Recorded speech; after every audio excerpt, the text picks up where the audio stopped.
Welcome to the Private Practice Startup Podcast, where we help mental health professionals grow their dream practices and live a life they love. We chat with successful private practitioners, business coaches, and marketing experts, bringing you tons of practice building tips. We invite you to take advantage of our private practice paperwork and our signature marketing e-course. And we have a gift for you. This is the exact methodology we use to create our six-figure private pay practices and have helped many other therapists do the same. Go to privatepracticestartup.com and on the homepage, click the button to download a free copy of your dream private practice playbook. Now on to today's episode.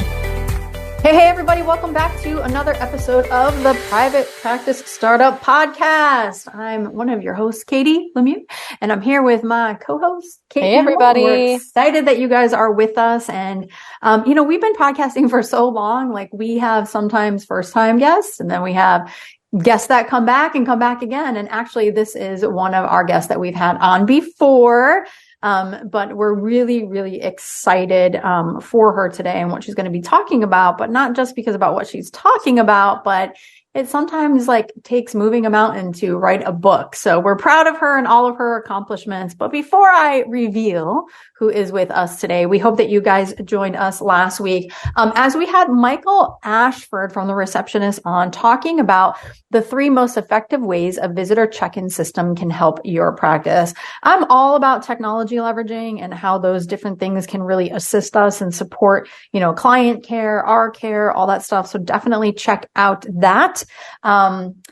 If you haven't already. So who is with us today? We have Julie Harris, none other than the owner of GreenOak Accounting, a firm that exclusively serves private practice owners. So if you haven't heard of them yet, now you have.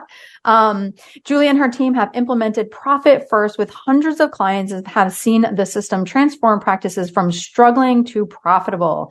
Julie's goal is for every practice to be profitable. So she shares all her tips and tricks for implementing Profit First and mental health in her upcoming book, which is now, we're recording this in February, but by the time you hear this, it's actually released. So you don't even have to wait to purchase it. But it's called Profit First for Therapists. So before I introduce Julie and say hello, let's just take a quick moment for our sponsor so we can jump into this super duper important topic. Do you ever worry about money as a private practice owner? If so, you're not alone. I want to tell you about Profit First for Therapists, a new book that customizes the Profit First system specifically for private practice owners. For therapists, profit is often an afterthought. You focus on caring for clients and paying rent and clinicians, and then take home the leftovers, if there are any. Through client stories and case studies, powerful frameworks, and simple tips, the book lays out a clear path to profitability. You'll find step-by-step instructions for implementing Profit First in practices of all sizes, from startups to multi-million-dollar practices.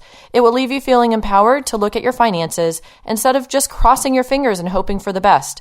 Julie Harris from GreenOak Accounting takes a subject that most therapists find confusing and speaks about it in a way that is simple and easy to understand. This book covers so much more than just Profit First. It also includes financial literacy building blocks and tips for scaling, paying down your debt, paying yourself, and so much more. This book will give you the tools you need to stop worrying about money and finally achieve financial freedom. Advanced readers agreed this is the missing link most private practice owners need. Go to profitfirstfortherapists.com/PPS to order your copy today or find it on Amazon and other online bookstores. Julie, welcome back. Thanks for having me. We're excited and very excited about your accomplishment. Oh, thank you so much. It's a labor of love, but I'm happy to have my book baby out there in the world now. Your book baby, you've birthed it. Yay. Yes. It's so exciting. I mean, there has been a huge need for this specific niche for therapists within the Profit First model, which is such an effective model and something that Katie and I rave about. We've had Mike Michalowicz on the podcast, I think 3 times.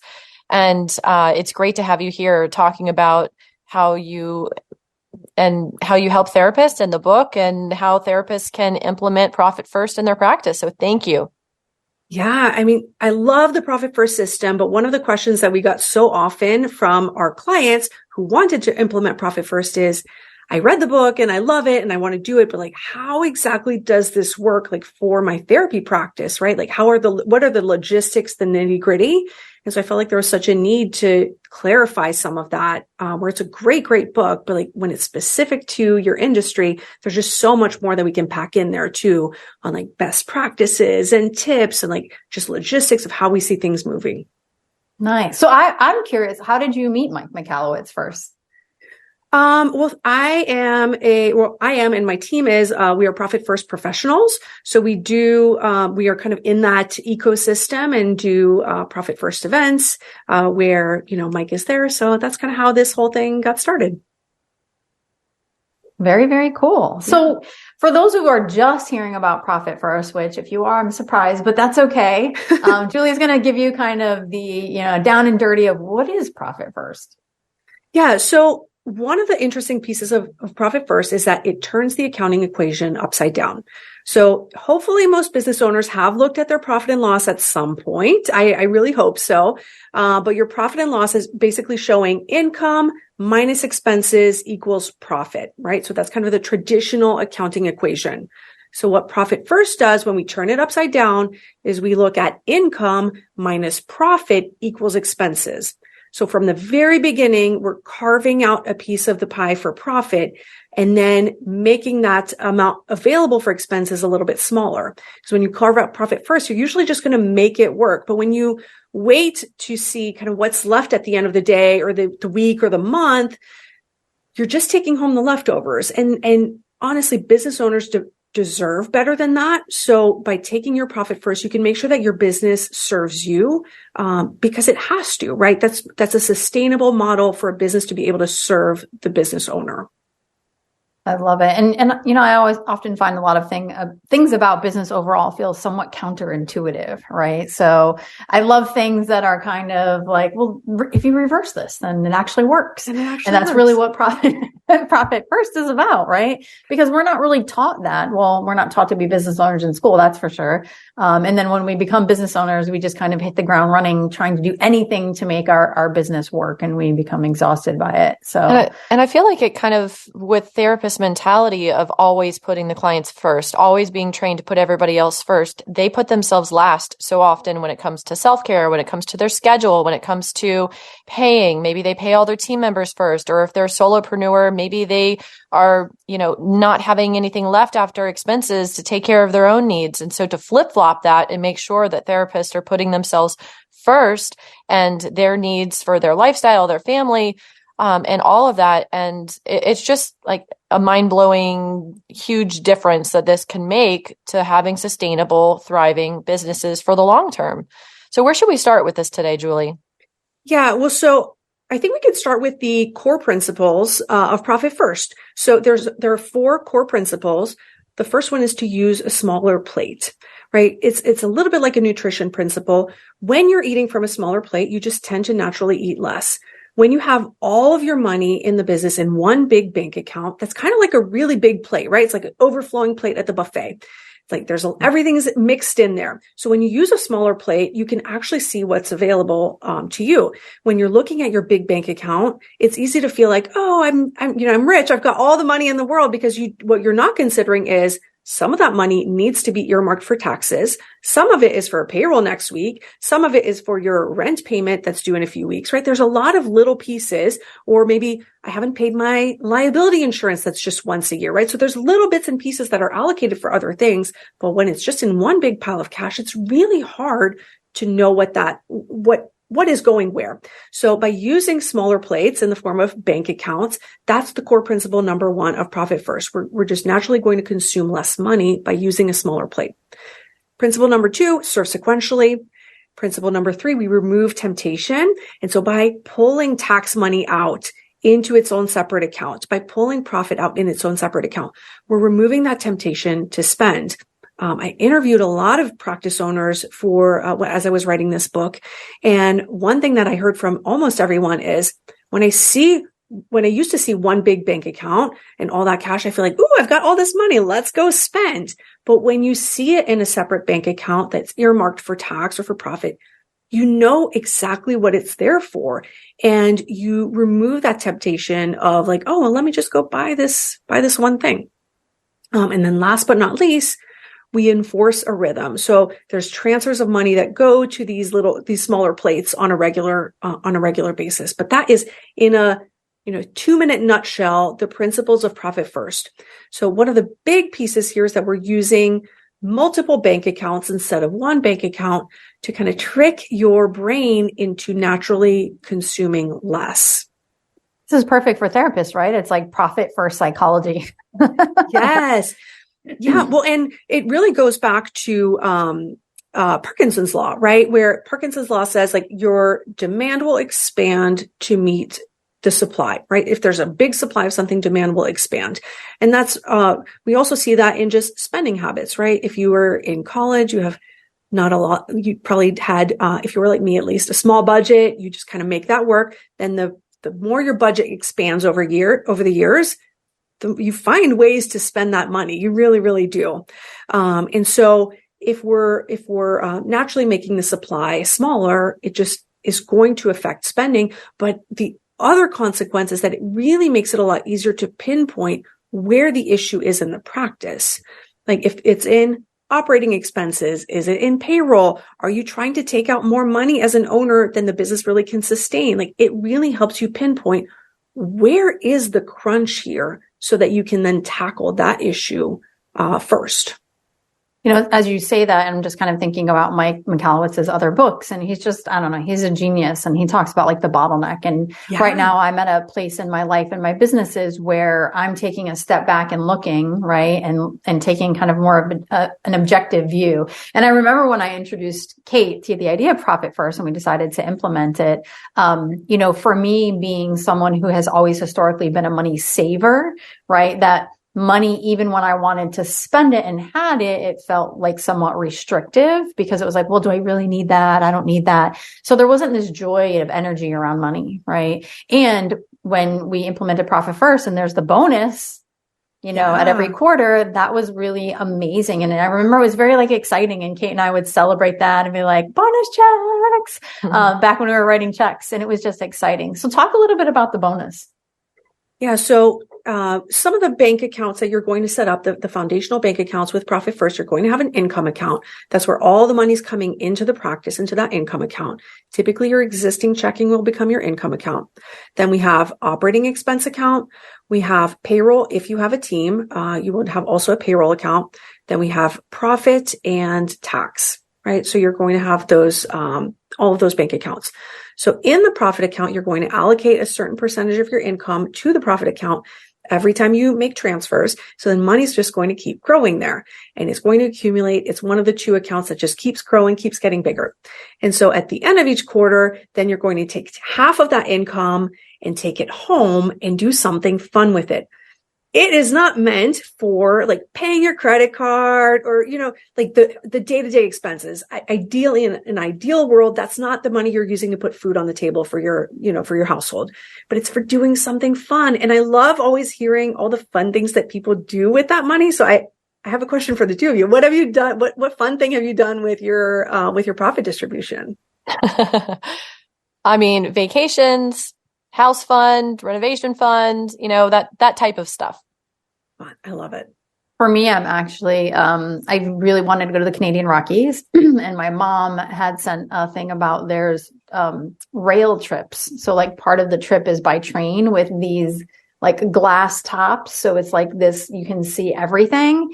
And it was interesting because I was doing some research on them and whatever. And, like first of all, my mind kind of goes like, oh, well, we'll go during this time because it's the least expensive or whatever. And I'm like, but you know what? I have the money for the experience. The idea is to spend it and have joy. So for me, I've had to do a lot of work around money, and I started back with T. Harv Eker, The Millionaire Next Door, I believe the book is, and did the Millionaire Mind Intensives and some other work. And that this play fund or using money for fun has just been really liberating because, Julie, what you're talking about is that the other funds that the money are in or the other accounts, like everything is taken care of. So you can spend freely if you're not usually a spender. And then if you're someone who's a spender, then you can also spend freely because there's a limit and you're not going into debt and other things like that. So it's just really transformed, my relationship to money. So it's a lot of fun. I love it. So little side note, I actually took my profit distribution from Q3 to do the Rocky Mountaineer with my dad. So I had a little father-daughter trip. It was amazing. I loved it. So that is an amazing trip. Awesome. Well, before we move on, let's just take a quick moment for our sponsor. As a private practice owner, there are dozens of things to worry about. If you decide to accept insurance billing does not have to be a worry. Practice Solutions is a remote billing company who connects providers with billers in the U.S. who specialize in mental health billing. Their expertise has helped clinicians increase and maintain steady revenue by submitting and following up on claims regularly, resolving old aging claims, and performing eligibility and benefit checks. With Practice Solutions, you're assigned a billing expert who learns the ins and outs of your practice, functioning as an extension of your own team. So you can focus on what matters most, your clients and growing your practice. One of Practice Solutions' current clients says, Practice Solutions has been amazing for my practice, its growth, and my peace of mind when it comes to billing. Practice Solutions works with clients ranging from solo practitioners just starting out, as well as to larger group practices with multiple clinicians. Practice Solutions offers a free billing consultation to determine if their services are a good fit for you and your practice. Visit practicesoul.com/startupnation and schedule an appointment. Again, that's a free consultation at practicesoul.com/startupnation. As a therapist, I can tell you from experience that having the right EHR is an absolute lifeline. I recommend using Therapy Notes. They make billing, scheduling, note-taking, telehealth, and e-prescribing incredibly easy. Best of all, they offer live telephone support that's available 7 days a week. Look, don't take my word for it. Do your own research. Therapy Notes is the #1 highest rated EHR available today with 4.9 out of 5 stars on Trustpilot and Google. Go to therapynotes.com and enter code PPS as in Private Practice Startup and receive a special 2-month trial, absolutely free. And hey, if you're coming from another EHR, no worries. Therapy Notes will import your demographic data quick and easy at no cost to you so you can get started right away. Trust me, don't waste any more of your time. Go to therapynotes.com and enter code PPS for your 2-month free trial. In the book, I talk a lot about making your business work for you. So I actually go over in detail how to reverse engineer your practice to make sure that it can meet your lifestyle. So looking at what are your lifestyle needs in your personal life, and then what does your practice need to be to meet that? Because sometimes those are not aligned at all, right? So then you can do the math to figure out what do you need, where does your practice need to be so it can support what you want. And so there's a lot of clarity around that when you know, like, okay, I need to hire someone else, or I need to shift my expenses. And if this is how much I actually want to be able to take home, like there are some changes that need to happen, but it's all just math, right? So once you do the math, it just provides a sense of clarity over what your next step needs to be in the practice. Awesome. What else? Yeah. So I wanted to go over some of the steps to getting started. So that was our topic for today. Simple steps to get started with Profit First. So if a listener is brand new to Profit First, obviously there's a whole lot of detail in the book, but there's a couple of things that you can do right away to just get the ball rolling. Step number 1 would be setting up business checking accounts. Typically there's going to be 2 or 3. You're going to set up an account for operating expenses, one for owner's pay, and that's the account that's going to support your personal life, right? That's the account where hopefully it's covering all of your household expenses. And then if you have a team or employees or contractors, you would also set up a payroll account. That's the bank account where all the payroll is going to be processed. This is one of the differences between the way I run Profit First and Mike's Profit First is that because in a therapy practice, if you have employees, payroll is typically the single largest expense that you're going to have. I like to separate it out so that we can really help pinpoint where is there friction, what's going on in the practice. So I use a completely separate account for payroll. Step number 2, you would set up 2 business savings accounts, one for profit that we've talked about. That's a really, really fun one. And then one for tax as well. That can be a savings account because you're only using it, you're moving money into it, and then you're paying out of the tax account once per quarter. But one of the really amazing principles of Profit First is that you're going to save some money within the business for tax, and the business is going to be pay tax on your behalf. So for most practice owners in the US, they have a pass-through entity or flow-through entity, right? So that would be a sole proprietor, single member LLC, a partnership, or an S corp. Those are all flow-through entities. So the business itself does not pay tax at the federal level. Rather, the profit flows through to the personal tax return where it is taxed. But we don't want that to come out of your personal cash flow. So the business is just earmarking money for tax. That way, when it's time for your quarterly estimated tax payment, or at the end of the year when you file your return, the money's already there. Like, you don't have to think about it and come up with the money. Like, it's already there for you. It does not affect your personal cash flow. You don't have to figure out like, how are we going to put this together? Like, that is one of the really liberating pieces for a lot of our clients of Profit First. So like, it's such a peace of mind item that it's already there. I like Profit First and how you can also modify it to fit your needs. You have modified it for therapists in private practice, and there wasn't that approach before Katie and I started using it many years ago. And I can remember when I first took when I had my first maternity leave with my son Landon, almost 8 years ago, because he's turning 8 next month. I didn't have the ability to pay myself while I had maternity leave. And so I wasn't having any income coming in. It was really hard to carry all the expenses and for the group practice. And the second time around that I went through that 3 years ago, I took a paid maternity leave for 3 months, and I had my continuous income coming in, and all of that was inspired by the Profit First modality. And so it was a game changer for me in that way. And now I can pay myself while I'm on vacations. And it's just, you have that emergency fund as well. If God forbid something happens to your family, or you get sick, or have a really bad bout of COVID, and you can't practice for 6 weeks or something like that. And it really does take the pressure off. It reminds me of actually a story, Kate, when you said emergency funds. So here in Florida, we have hurricanes as well as many other places, and we were utilizing Profit First already. And it was Hurricane Irma that we had a supervision training sold out like $18,000 to $20,000, something like that. And Hurricane Irma came along and decided that the hurricane had different plans. So we had to start refunding people, but we had this emergency fund that we could eventually recoup the money because we rescheduled the training. But, here you are, something totally unexpected. Obviously, that's what emergency fund is for. And there was no sweat off our backs in that case because, again, and this just goes to show you how much, implementing Profit First was a super game changer. There's two different stories there on how it was an amazing game changer for us. I mean, it really is. And I'm a big proponent of adding additional accounts if it's helpful to you in your practice.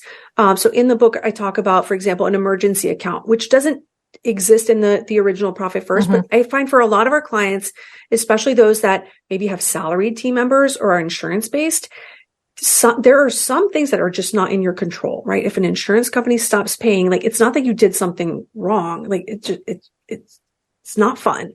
And so that can be a peace of mind, bank account as well. Sometimes we add an expansion account when there's a planned, like, additional location or growth, right? Like, there's so many other things that you can use it for. I'm not a proponent of adding like 18 different accounts. That does get a little bit unwieldy. But like, for the things that are really important, I think that makes so much sense. Like continuing ed for benefits. Like, there's so many ways that an additional account can be added just to make the process smoother for a practice owner. Yeah, good stuff. So step number 3 of just getting things started, your existing business account will become typically your income account. That's more so important in insurance practice, just because if you make any changes with insurance, it can just be a little bit rocky. So typically when you do move your insurance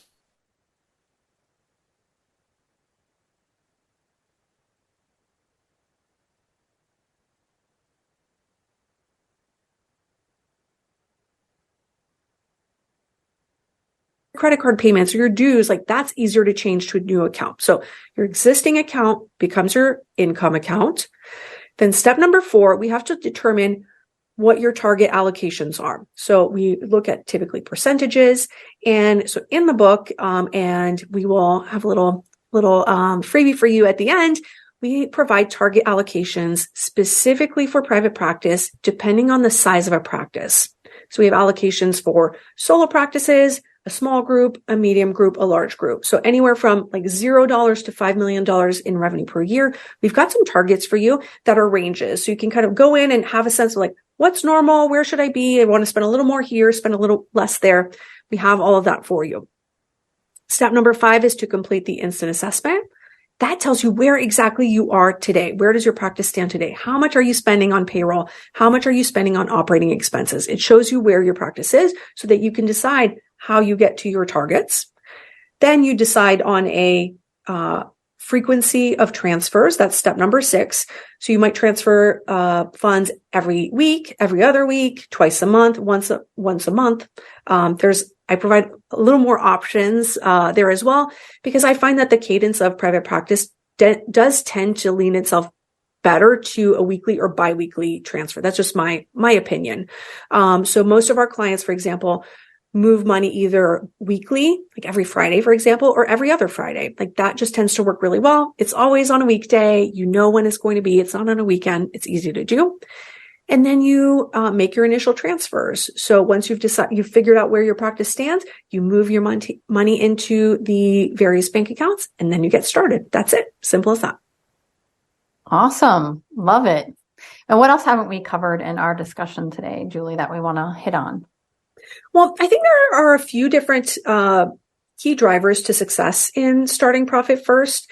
There's always room for customization, but I just think it's a good idea to start with kind of the bones of it. I think that's always a good starting point. And then as you realize like, okay, this isn't quite working, then you change it, right? But, one of the ways people sometimes want to customize Profit First is they say like, oh, let me just skip the bank account. I'm just going to have an Excel spreadsheet. And so I'm going to do on paper, like, oh yeah, this is how much should be in there. But it is really, really easy to borrow from an account when you don't even need to move money from one bank account to another. So then you start like adjusting here and there. And then there's just this jump, it's not even Profit First anymore. You're just kind of sort of maybe doing it. So I would recommend like definitely open up the bank accounts. It's for almost everyone that I interviewed in the book, they said I was really resistant to doing it at first. And then I did it, and I wish I had done it sooner because it really isn't that complicated, but it is one of the big keys to success, because humans just we all tend to look at our bank accounts, right? In theory, to really know where we stand, we would look at the profit and loss, the balance sheet, the statement of cash flows. I'm an accountant. I don't even do that. I pull up the bank app and I just look at how much is in the accounts. So moving the money into the 5 or 6 bank accounts is really, really a game changer. And Katie, you're shaking your head like, yeah, you've heard of this, right? Like people doing it on paper. We're like, this is not, you're just don't be a Profit First wannabe. Do the work. Yeah, do the system as designed initially. Do it properly. Do not transfer money every single day, right? I see that as well. We're like, oh, someone will say, Profit First feels really complicated. Yeah, if you're transferring every single day, it is complicated. Like that's way too much money moving around. And then it can get really easy to borrow between accounts. So that's one of the things that we see often, like, oh, let me just borrow a little bit from here, borrow a little bit from there. That's not ideal, right? That's your bank account is telling you something. Like when it feels hard, that's the data telling you something is wrong over here. So instead of just borrowing, there's usually something you need to dig into. Like, okay, why are we consistently under over here? Like, what do we need to do? Is the allocation wrong? Because sometimes that's correct. As a business grows, and I know Kate, it seems like you're consistently adding, locations and team members. Like as a business grows, it needs different things. So it's normal to have to adjust.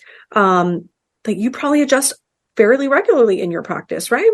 I do. There's times where certain accounts need to be increased and you have to like strategically plan for times of expansion and all of the additional expenses that you're going to have during those periods of time, which can be 6 months or a year or more, depending on how big the expansion is. So there's times where you need to kind of gear up certain things, and then other times where you can dial back. So it's nice that you can have that flexibility and kind of modify your strategy based on what your needs are at that particular stage.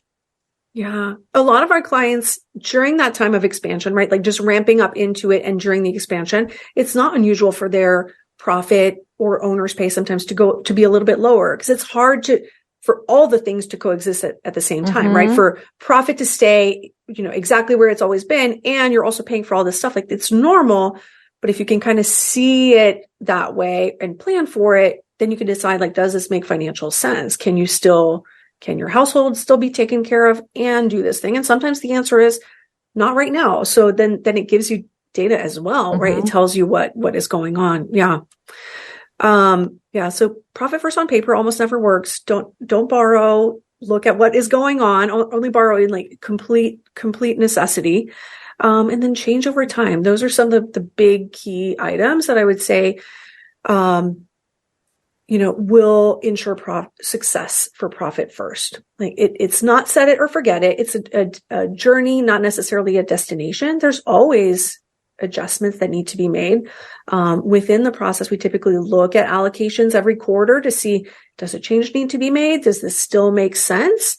So it's not particularly time consuming once you've got it set up, but it does need a little bit of attention here and there just to make sure that you're still on the right track and it's still in line with your values and where your practice is going. Awesome. Good stuff. Wow. That was a lot to pack into one podcast, but the great thing is, you definitely can listen to the podcast again, but I'm going to highly recommend you guys go out and buy Julie's book for sure. And Julie, where can they get your book?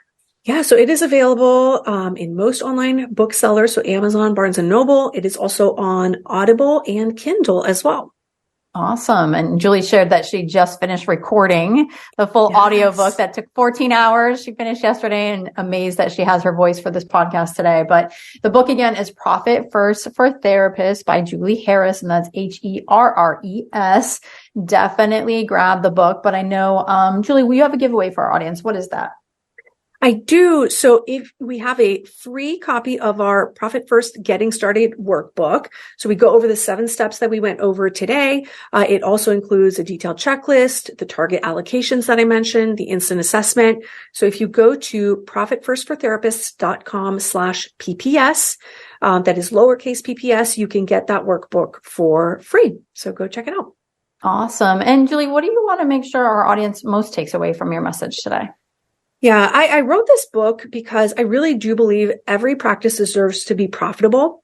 And you owe it to yourself to be profitable, but you also owe it to your clients. I think it is in service of your clients as well. And I say that because a lot of therapists won't necessarily do it for themselves, but they will do it for their clients. That is the best for you, for your community, for your team, for you to be well taken care of. That is a service to everyone around you. And so I really, that is my mission. And that's why I wrote the book. I want to get this message out to as many therapists as possible, because it's really, really important. You deserve to make good money for the work that you do. It's so important. Awesome. And, I will say, if you're, self-disciplined and you've heard what Julie's talked about today on the podcast, buy the book, go ahead and implement it yourself. But better yet, if you need an accountability partner in your own financial wellness, you've heard it in the beginning that Julie and her team are all profit first professionals. So, definitely reach out to Julie for your accounting needs as well. And she can actually be your guide. So you don't have to implement all of this on your own. I know sometimes when things are overwhelming for me, it's just best to get a professional, a coach, and let them guide me, because now I know I'm going to be accountable to someone else. So, Kate and I also believe that, you deserve to be paid well. You deserve to have the life of your dreams and make an impact. And this is exactly one of the ways that, you do that. So allow Julie and the team at GreenOak to help you check out her book. And we're just so excited that you're here today. We're very proud of you for this accomplishment. Yes. That's freaking amazing. And we've had Julie on our podcast before, so we will put that in our show notes as well. If you're interested in other business building type things, Mike McAllowitz's podcasts are amazing. And also just really pairing with the whole financial wellness for therapists. We had David Frank from Turning Point Financial on our podcast as well. So we will add all of those links to those show notes. So you can, really have a transformation in your own finances, both personally and professionally. Before we go, I just want to mention, we also do have a Profit First for Therapists Facebook group. So if you're, even if you're not ready to work with an accountant, on Profit First, we have a lot of resources within that group, and it's great for accountability. If you just want to ask a question or something, that is a great spot to go look as well. That's great. Awesome. Thank you so much for chiming in with that awesome resource. Yeah, Julie, it was great to have you here today. Startup Nation, I'm sure you all enjoyed this episode. It was so informative. So we encourage you, as always, to subscribe, rate, and review the show and share with your friends and fellow colleagues. Help us help more clinicians so we can help more people live their best lives across the globe. So in the meantime, between now and next episode, stay inspired, and we'll see you next time, everybody. Thanks for joining us on The Private Practice Startup. Visit theprivatepracticestartup.com for awesome resources, free trainings, attorney-approved private practice paperwork, and so much more.